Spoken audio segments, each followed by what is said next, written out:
At one stage I had a call to Tasmania, Burnie. Burnie in Tasmania, getting back into some of the, well, which was still sort of the end of the migrant work at that stage and so forth. Debated with that for a long time as to whether that's perhaps the best time, the best thing to do at that stage.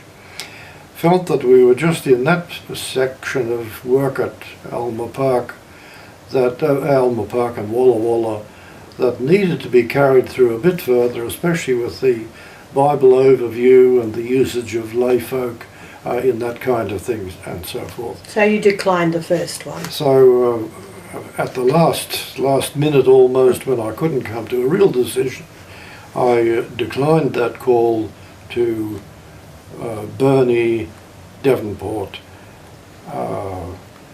But as it worked out, I probably indicated to the president that, you know, a little bit later I might be free to do something like that, but not yet. He must have remembered that, because I think it was almost 6 months to the day, and again I had a call to Burnie and Devonport. So when that came and our work had rounded off a bit more at Walla Walla, I had no hesitation whatsoever in saying yes to that call, and in spite of all that I had said that I'd never go over water again and shift and all this kind of thing, that's exactly what we did. We put our things back on the boat and we went to Tasmania. This is kind of going back to more work that you had previously been involved in before Walla Walla days, isn't that so? Yeah. Yeah. And while at one stage I wasn't sure how working in an old established congregation, how well I could really adapt to that, at this stage I felt that Walla Walla had in many ways been a recuperative time for us, when there were so many more folk that could be involved in the parish responsibilities. So in a sense it was a time that I'd had in recuperation, and it was a time to get back to some of the very nitty-gritty in some of the earlier smaller congregations. So I guess when you arrived at Burnie, it was a new church they were building. Yes, Burnie had started after the Second World War, that migrant folk came out at the government's invitation to work on public projects like hydro systems and things like that. And it was also at that time that a number of folk, perhaps especially from South Australia, Victoria, had also accepted the challenge, why don't we go over there and be helpers to them as they come to Tasmania, and our work in Tasmania is only just beginning. So it was that mixture, and again a real challenge. Let's have a few things about Burnie first. At the time we arrived, they were just in the building process. They had a small renovated house that they had used for some time for worship, but now they were building a new church to seat a couple hundred, with a basement, a hall and this kind of thing. But there had been all sorts of delays, including wet weather galore and more wet weather and still more. Seemed to be just so much rain at that time of the year.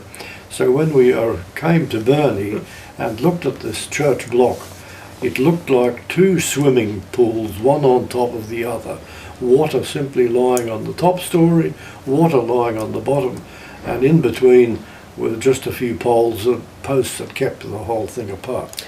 Could I just say, which we haven't listed here, that one story in regard to that was, as you said, there were so many delays in council regulations, in all sorts of things. One of the Catholic priests offered that the Catholic Church could loan money to get this building going, and for us that was an amazing offer from the priest, but they assured him it wasn't the money problem, it was other things.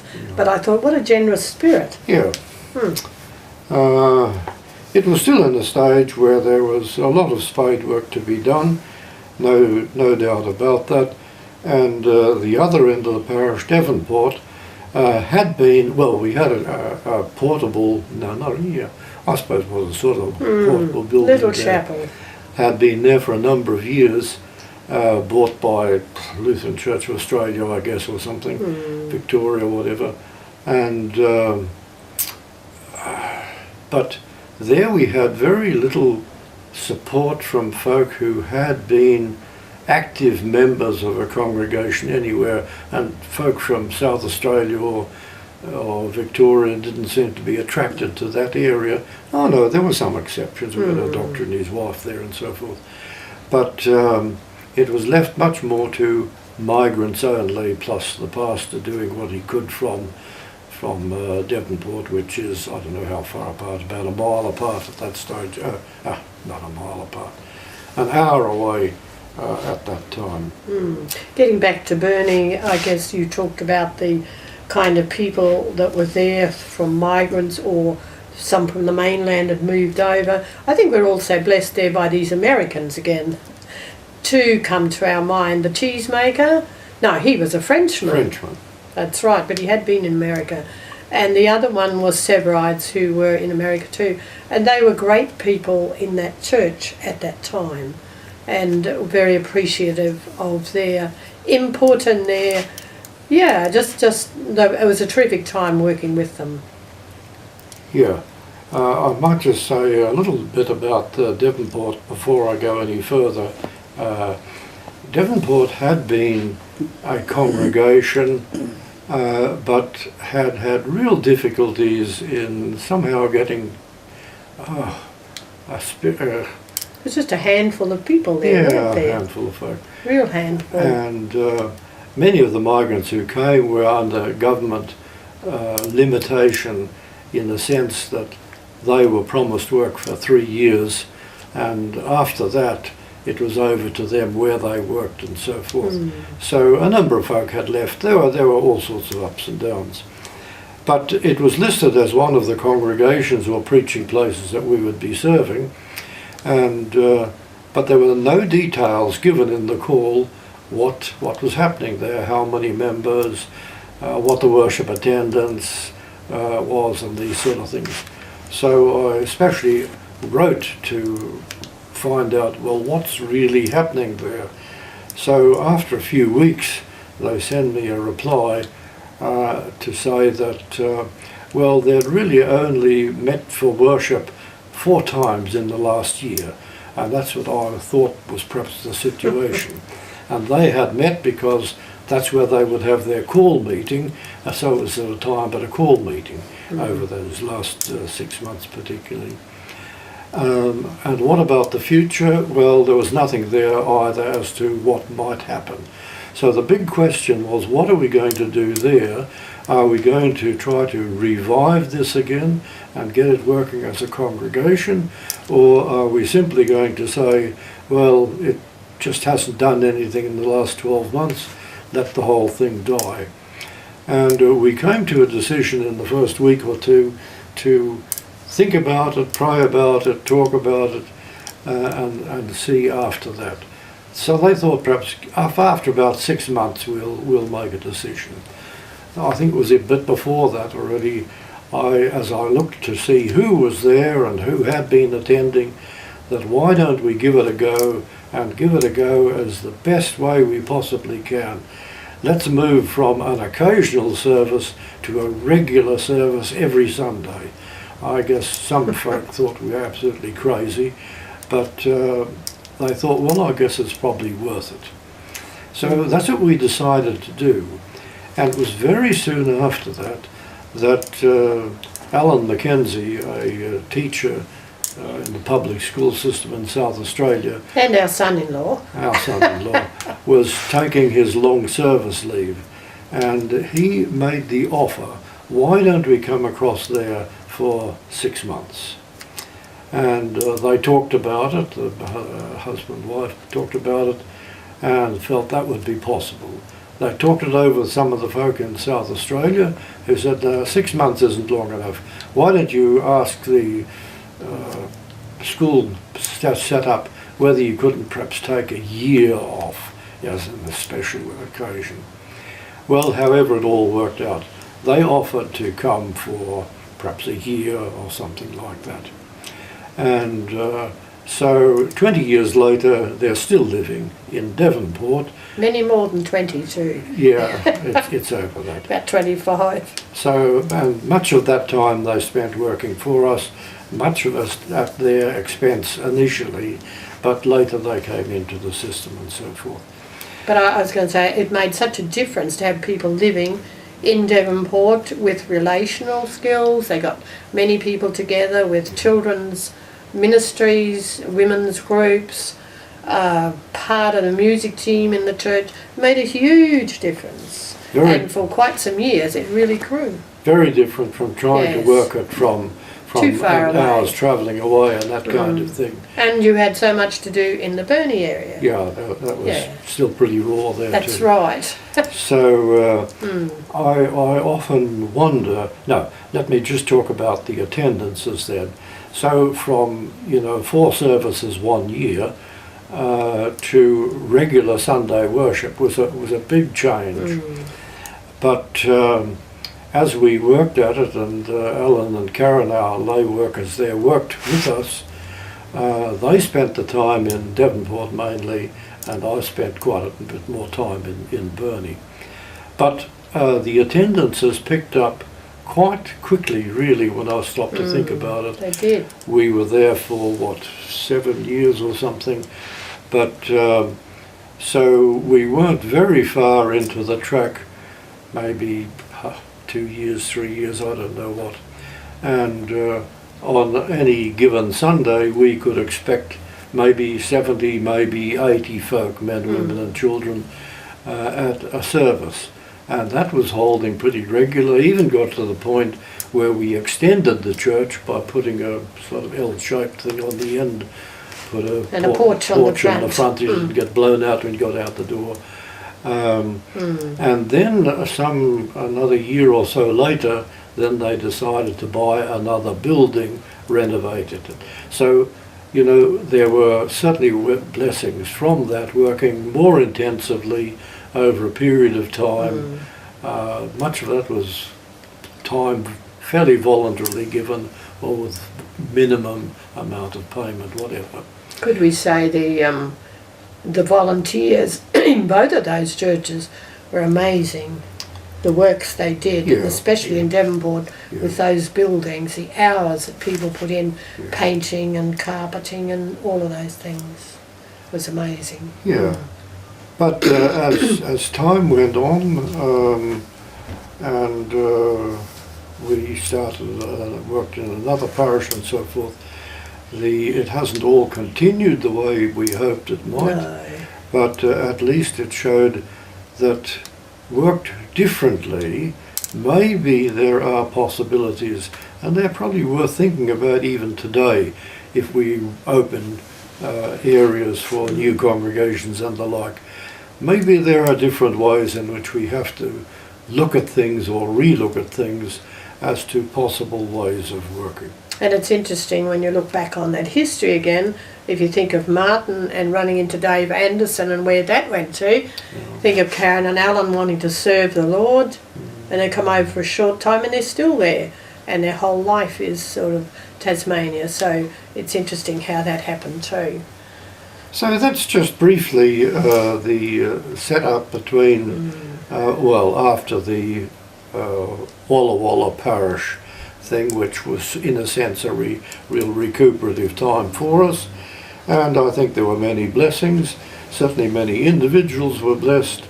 Where it all go to, that's a different question at this stage. But it's almost closed at this stage. It's got down to just a handful again. Yeah, well, we'll see what happens. See what happens there, that's right. But I think I guess just the relationships that Alan and Karen were able to build was just amazing to see how it all worked. And I'm sure many lives were touched during those years, but it gradually went down, and maybe in hindsight, you wonder some of the younger pastors who came too just didn't have that same ability or mindset. Or vision. We just ask questions. We don't know, but maybe it was a season also, and maybe that's just the way it is sometimes in life. So, yeah.